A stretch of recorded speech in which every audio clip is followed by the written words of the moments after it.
Hi, I'm Marilyn, a designer here at People to People. I use photography every day on the job, so I'm going to give you a few tips on choosing the best photos from your student ambassador travel. Let's talk quality first. You know a good photo when you see one, right? The main subject will be in focus and properly exposed, which means it's not too light or too dark. Defining what good composition is may not be as straightforward as checking off a list of design elements, so I'll show you some examples of photos I took this summer and explain what makes them good or really not so great. I took this photo on top of the Sydney Sky Tower in Australia, but I'm really not loving it. I cut off way too much of the people, or really the subjects, and left way too much sky. Don't get me wrong, white space can be a great thing to have in your photo, but since my subject isn't very strong, the white space of that big blank sky throws it off balance. Plus, I've got a lovely security camera off to the left there. It's basically a hot mess. However, with this photo, I just changed my angle, and it came out much better. I have a stronger subject, and now the student in the foreground is obviously the predominant figure. The student looking out and the man pointing in the same direction still lead your eye out, but this time the angle of the railing helps draw your eye back in.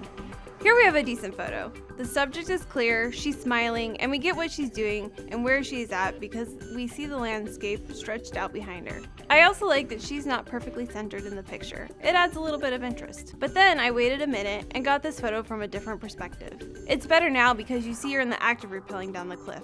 The trees below create a nice pattern and repetition, and the lines from the rope are leading your eye through the photo and down to the people on the forest floor below. Way below.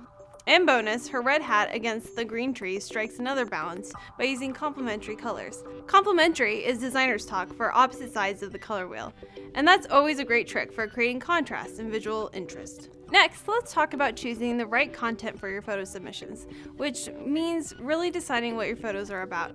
Photos of monuments or landmarks are great to share with your family, but to make it a great people-to-people photo, you'll want something a little extra. Think back to our video for the creative challenge. Your people-to-people experience isn't just all about the cool things you get to see. It's about the connections and surprises and moments you had on your program. So look for moments, not just monuments, and find a shot that adds more to the story. I actually took one of my favorite photos from this summer on a coach ride in New Zealand. I use this example because you may think a photo from a coach ride wouldn't necessarily be that great. But it's good because it really captured that moment. Our group is singing along to the morning song, and we were getting excited for the day ahead. It shows that happy anticipation, while also including some of the classic scenery of New Zealand, with beautiful mountains and the sheep grazing in a field. Alright, I hope you're ready to sort through thousands of your photos. Remember, this is a challenge, and judges will be looking for clear subject and good focus, interesting color and composition, and of course, moments, not just monuments, or photos that tell a story. So have a great time reliving your journey through your photos. I'll be excited to see the moments you uncover.